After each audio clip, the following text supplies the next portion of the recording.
Saudara, ada satu yang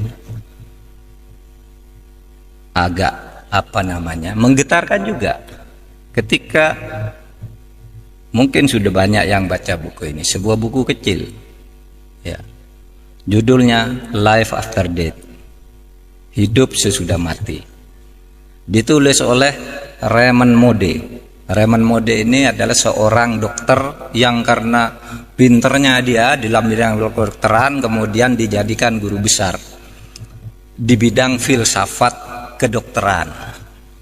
Nah, ketika dia mengajar ditanya oleh mahasiswanya, Pak Moody, Bapak dokter yang sudah nangani banyak ribuan orang mati, banyak menyelamatkan orang tapi sering juga gagal. Mahasiswanya tanya, Dok, kalau orang mati itu pergi kemana?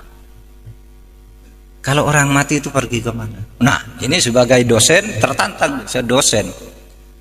Tidak bilang saya ini gaib, saya harus penelitian. Lalu dia lakukan penelitian. Apa penelitian? Penelitiannya itu 100 orang yang pernah mati diwawancarai oleh dia. Ada orang pernah mati banyak, dia kirim surat ke rumah sakit. Apa tempatmu pernah ada orang mati lalu hidup lagi? Ada namanya John, mati jam sekian, tiba-tiba jam 6 sore hidup. Ada yang mati 2 jam, ada yang 6 jam, 7 jam. Nah, dicatat namanya, dicari alam, lalu diwawancarai. Ketika ditanya, apa yang kamu rasakan ketika kamu mati? Saudara, 100 orang yang pernah mati ini, 86% jawabannya sama, saya keluar dari tubuh saya. Yang 14% itu kira-kira mirip jawabannya, tidak bertentangan tetapi tidak persis mengatakan keluar dari tubuh saya. Jadi orang mati itu, saudara kalau mati besok keluar dari diri saudara sendiri. Lalu apa yang saya lihat ke bawah, ibu saya nangis, kata yang punya ibu, istri saya nangis, anak saya nangis, dokter berusaha nolong gitu, waduh saya sudah tidak bisa menolong, ini sudah mati gitu. Terus kemana kamu? Terus saya masuk ke lorong yang sangat gelap. Sudah itu saya masuk ke tempat yang sangat terang benderang. Apa yang kamu lihat di tempat terang benderang itu? Ini 100 orang jawabnya sama. Saya melihat seluruh perjalanan hidup saya dalam sekejap. Jadi sekejap dia bisa melihat semua apa yang dilakukan ketika hidup itu. Ya, ketika masuk sekolah, ketika pergi ke pasar, ketika pacaran, ketika berselingkuh, ketika korupsi, dilihat semua dalam sekejap itu. Terus sudah itu saya terus ke atas lagi, tiba-tiba ada tabir di sana, saya tidak bisa masuk. Seakan-akan ada suara, ngapain kamu ke sini, belum waktunya kamu. Terus saya hidup lagi. Saudara bisa baca bukunya ini, ilmiah, penelitian ilmiah tentang sesuatu yang tidak ilmiah. Ketidakilmiahan itu dibuktikan secara ilmiah karena itu melalui studinya. Kalau Profesor Baikuni mengatakan sesuatu yang terjadi secara sama 3 kali itu pasti ilmiah. Nah, itu dari 100 orang 86. Bahkan dikatakan 100% sama, cuma yang 14 itu variasinya tidak persis kalimatnya gitu. Ilmiah. Lalu apa yang terjadi di sini? Saudara, banyak hal menarik di situ. Pertama, bahwa orang itu bisa pergi dari tubuhnya. Kayak saudara pergi, sedang tidur, saudara pergi ke Afrika, saudara naik pesawat, itu mimpi itu kan pergi saudara dari tubuh saudara. Ya, saudara pergi dari tubuh saudara, berkelana ke alam-alam di luar saudara, pergi. Yang kedua, ini yang sangat luar biasa. Apa ada? Ketika manusia itu sampai di suatu saat, di suatu tempat yang terang benderang, manusia itu melihat amalnya sendiri. Sehingga dia tidak bisa mengatakan, saya tidak pernah mencuri, ada situ. Di alam terang itu kamu melihat sendiri. Itulah yang di dalam Al-Quran dikatakan, ma yalfidu an qaulin illa ladaihi raqibun atid. Tidak ada sesuatu pun yang kamu katakan, tidak ada sesuatu pun yang kamu lakukan di muka bumi ini kecuali dicatat dengan teliti dan lengkap oleh malaikat Raqib dan malaikat Atid. Jadi malaikat Raqib dan Atid itu tinggal menunjukkan aja. Maka kata Al-Quran itu kalau dalam surat Yasin itu al-yauma nakhtimu ala afwahihim wa tukallimuna aydihim. Suatu saat kamu tidak bisa memantah, Pak, saya tidak mencuri, saya tidak berselingkuh, saya tidak korupsi. Al-yauma nakhtimu ala afwahihim. Pada saat itu ketika amal itu akan ditunjukkan kepadamu apakah kamu orang baik apa tidak, mulutmu tidak bisa membantah. Terkunci, nakhtimu ala afwahihim. Kunci mulutnya, tidak boleh bilang tidak. Lalu apa? Yang bicara adalah wa tukallimuna aydihim, tangannya yang mengatakan, ini loh buktinya saya pernah nempeleng orang, ini loh pernah saya nyopet dompetnya orang, ini loh saya pernah nyolek cewek gitu. Pokoknya tangannya itu menunjukkan. Wa tasyhadu arjuluhum, dan kakinya itu mengatakan iya saya yang berjalan menuju sana. Itu loh ada filmnya. Hebat kan dulu orang waktu kita kecil tuh kalau membayangkan malaikat Raqib Atid itu apa ya? Wah itu yang ada di belakang kita bawa foto buku ditulis Pak Mahfud sedang pidato dapat pahala, ini sedang ini dosa. Nah begitu langsung lebih hebat dari komputer yang berapa ribu mega. Langsung bisa dilihat dalam sekejap, dan itu dialami oleh orang yang pernah mati, dan itu bukan orang Islam tetapi mengonfirmasi apa yang dikatakan oleh Al-Quran tentang catatan di alam sana. Nah itulah yang dikatakan saudara. Maka Islam itu katakan oke, rasionalitas wajib hukumnya, kita rasional, tapi jangan terjebak ke dalam rasionalisme di mana yang kamu anggap benar itu hanya yang masuk akal, karena seluruh yang masuk akal itu benar dan harus kamu percaya.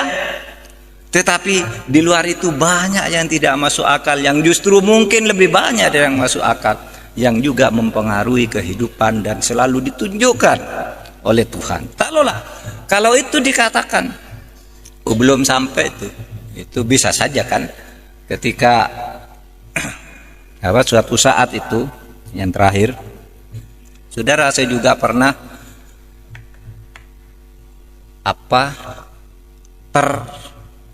terkagum dengan kisah penemuan kota Iram di Yaman. Begini, jadi seorang bernama Nicholas Clapp, ahli purbakala itu memburu benda-benda purbakala. Ketika melakukan perburuan di Yaman Utara itu, ketika menggali beberapa meter menemukan lempengan batu bertulisan huruf-huruf kuno. Dia tidak tahu ini apa artinya.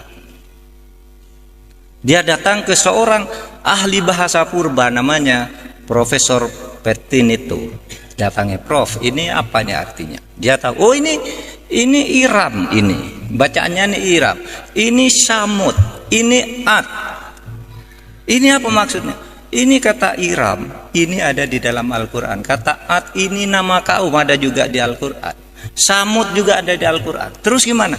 Kamu telitilah apa sejarah Iram, Samud, dan Ad itu. Dia riset ke Mesir, ke Al-Azhar, tanya ke ahli-ahli Islam, lalu dapat konstruksi cerita begini. Kaum Ad adalah kaum yang hidup di satu kota yang sangat mewah. Dan kaum Ad inilah orang yang kaum yang pertama kali mendirikan rumah bertingkat. Sebelum itu rumah tuh ya satu ini aja, satu lantai. Nah, sejak itu ada menara-menara tuh kaum Ad yang pertama. Tetapi kaum ini durhaka kepada Allah sehingga suatu saat didatangkan badai luar biasa lalu ditutup, tenggelam kota dan seluruh penduduknya ke muka bumi. Itu ada di dalam Al-Quran, di dalam surat Al-Fajr, cerita di dalam surat Al-Fajr. Lalu bunyi ayatnya itu begini, alam taru kaifa fa'ala rabbuka bi'ad iramadatil imad alladzi lam yukhlaq misluha fil bilad. Tahukah engkau apa yang diperbuat, yang dilakukan oleh Allah terhadap kaum Ad yang durhaka kepada Allah itu? Yaitu satu kaum yang hidup di kota Irom, Iromadatil Imat, yaitu sebuah kota yang bertingkat. Alladzi lam yukhlaq mithluha fil bilad, yang sebelumnya tidak pernah ada kota yang bertingkat seperti itu. Nah, itu konstruksi Nicholas Cleves sesudah belajar Al-Quran dan bertanya kepada ahli sejarah. Oh, kalau begitu ini pasti ada hubungannya dengan kaum Ad. Dia gali tanah itu, kemudian melakukan penginderaan jauh dengan menyewa pesawat Challenger mahal sekali. Dari pesawat itu dilihat kok ada digital bergerak-gerak, lalu diidentifikasi kalau ini nih bekas jalan, kalau garis seperti ini bekas sungai, kalau ini bangunan. Terus digali. Saudara, sesudah itu tidak terlalu dalam menggalinya, ditemukanlah menara pertama. Digali lagi sehingga jadilah sesudah digali lengkap itu sampai sekarang itu yang dilindungi oleh UNESCO itu ditemukan oleh Nicholas Cleves pada tahun 1993. Berapa tuh sekarang? 93, sekarang 2016. 23 tahun lalu. Allah sudah berfirman dulu pada Nabi Muhammad 15 abad yang lalu, baru ditemukan sekarang. Itu artinya apa? Dulu tidak masuk akal, sekarang masuk di akal. Artinya apa? Apa yang dulu tidak rasional itu mungkin karena belum ditemukan barangnya, belum ada metodologinya. Oleh sebab itu, itulah yang disebut gaib. Kalau saudara sekolah gitu, yang sekolah madrasah di pesantren tuh, di absen gitu, Ahmad, tidak ada Ahmad. Orang bilang gaib. Gaib itu artinya tidak ada. Iya. Fatimah tidak hadir, lalu gaibah artinya tidak ada dia. Gaib itu artinya tidak ada, belum ada di depan kita. Artinya apa? Percaya kepada yang gaib juga bisa diartikan bahwa mempercayai bahwa ilmu pengetahuan itu suatu saat akan sampai kepada hal-hal yang tadinya dianggap gaib, tetapi tidak akan semuanya, atau tidak akan pernah selesai pencapaian terhadap kegaiban-kegaiban itu. Oleh sebab itu jangan sombong dengan rasionalisme. Pasti ya ada sesuatu yang tetap tidak rasional. Cobalah orang yang mengaku tidak bertuhan itu, misalnya naik pesawat, lalu pesawatnya turbulence, duduk, aduh Tuhan gitu, enggak sadar dia bilang Tuhan, karena di hatinya itu memang ada Tuhan yang maha gaib itu. Selamatkan saya Tuhan gitu. Tidak ada diem aja gitu. Orang mau mati gitu. Karena ada di hati nurani itu ada yang maha gaib itu. Nah, hadirin sekalian, oleh sebab itu mari saya kembali ke takwa tadi. Orang takwa itu dapat pertolongan dari Allah dengan cara yang tidak bisa diduga. Jangan terlalu rasionalisme, ikutilah rasionalitas setinggi-tingginya, tapi jangan rasionalisme tetapi dalam pengertian tadi. Yang tidak rasional itu mungkin sesuatu yang belum ada saja di depan kita, mungkin seperti ditemukannya kota Iram itu, dan banyak lagi kisah-kisah di dalam Al-Quran yang kemudian terbukti dari waktu ke waktu. Dan yang terakhir, ini terakhir lagi, orang bertakwa itu hatinya akan tenang. Coba tanya tuh ibu-ibu, saudara sekalian, apa yang lebih penting dari tenang di dalam hidup itu? Tidak ada, saudara. Saudara itu bekerja ini semua kan agar hidupnya nyaman, tenang. Oleh sebab itu, kalau saudara berusaha memperoleh segala fasilitas hidup itu agar hidup nyaman, jangan kalau ada kesempatan fasilitas berlebihan-lebihan sehingga ketenangan dirongrong oleh fasilitas yang berlebihan itu. Itulah misalnya karena korupsi. Nah, orang korupsi, mana dia tenang? Tidak tenang, saudara rasakan aja deh. Kalau saudara berlaku tidak benar, hatinya tidak tenang. Nyontek gitu, ujian nyontek. Nah, saudara hahaha gitu, wah saya tadi bisa nyontek, ngelabui bapak itu ngantuk yang ngawasi katanya. Saya nyontek tidak ketahuan, tapi saudara hati nuraninya mengatakan Anda salah, tidak tenang. Sesudah lulus saudara malu pada diri sendiri karena nurani itu selalu bicara yang benar. Maka kalau orang yang bertakwa itu kan selalu banyak berzikir, ingat kepada Allah, lalu ada jaminan Allah, ala bidzikrillah tatmainnul qulub. Kalau engkau selalu berzikir, ingat kepada Allah, hatimu akan tenang. Padahal kamu hidup tuh mencari ketenangan. Nah, banyaklah berzikir kepada Allah. Berzikir itu artinya selalu ingat, tidak harus selalu membaca kalimat thayyibah itu ya zikir.